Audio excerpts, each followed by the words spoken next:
little bit closer to getting the SpeedPro back together and functioning to where I'm happy with it. I apologize for the last video. The flashlight was washing out the items I was trying to show, so I tried to put in the sun here a little bit. I'm hoping it's showing up on the camera a little bit better now. Anyway, left off yesterday with the showing you how the latching mechanism and the trip mechanism works, the automatic trip. Today I added the manual trip, and that took a little while. As you can see, I had to extend things and redo some stuff here to make that work. When I talked about it last time, I was going to put another lever on here that would actually be independent of this one that would trip the latch. But then I got to thinking about it, and I thought, boy, it'd be nice if I could just use one handle. And as you can see, I flipped this handle around, like I said, off of other people's suggestions and ideas I saw off YouTube. So now's my chance to give a little bit back. Hopefully, straighten the rod back out.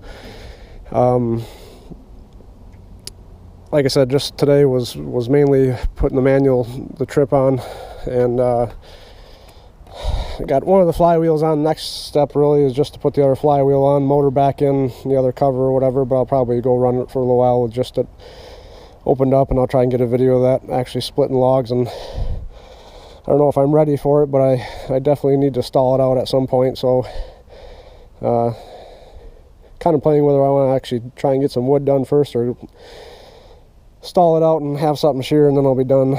So it's, hope you can understand, that's a little tough to decide at this point after putting this together. But at any rate, we'll go ahead and spin up at least got the one flywheel helping me now. So again,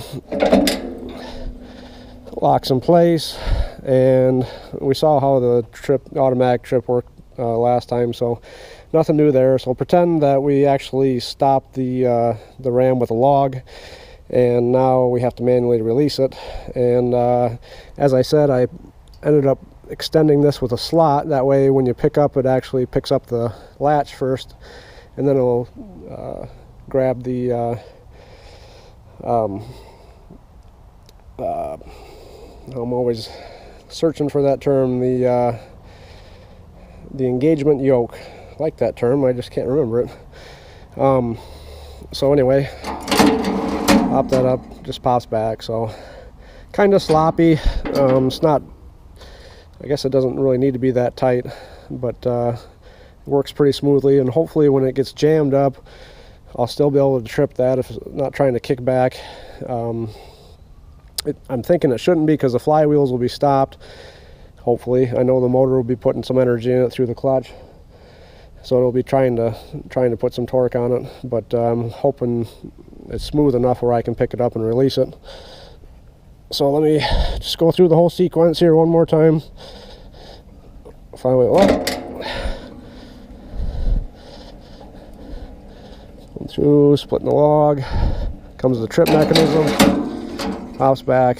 I am having a little bit of trouble with this, the trip wire coming off on me, so that may need some attention. The good news is, and I forgot to mention this last time, if for some reason it doesn't automatically trip, there's no harm with that, because when it gets to the end of the rack, there's the teeth disengage anyway, so it does kind of, and I'm not going to show you now, but well, I guess I could show you.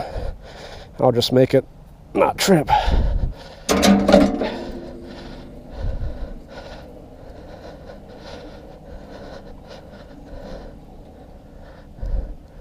So see how it, I watch it because it actually grabbed it, but you could see where it was kind of just bouncing there a little bit, and it'll be just a little bit faster, but I don't see where it's going to damage any teeth or anything. So if that does come loose and breaks, it's fine. And one more time with the manual disengage. So we should be good to go. Gotta tighten this up yet. This is tight. Gotta make sure the flywheel fits on there, find the key wherever that is, put the motor back on. I was gonna put that Hots diesel on here, but I got to looking at that, and it's got, of course, a whole different mounting situation. They're a lot wider. I'll have to put slots out here, and then they're more like 10 inches apart, which it should fit on there. I just gotta make a new belt tensioner and all that, and that's trying to move on. I got other things I need to do, trying to get a garden in this year. That's my project tomorrow, so I'll be done with this for tonight. I'd like to get this painted up, put some more oil, grease and stuff on the parts that are rolling, and but I'm hoping to at least get the old motor on tonight, belts hooked back up, at least try splitting some wood, so see if it'll work out. So look forward to that. Hopefully it'll last a couple rounds, and if not, at least somebody, if you can get a better rack and pinion or whatever it takes, maybe you can put something like this in there and have a reasonable log splitter at that point. Again, thanks for watching. Any ideas, shoot them my way.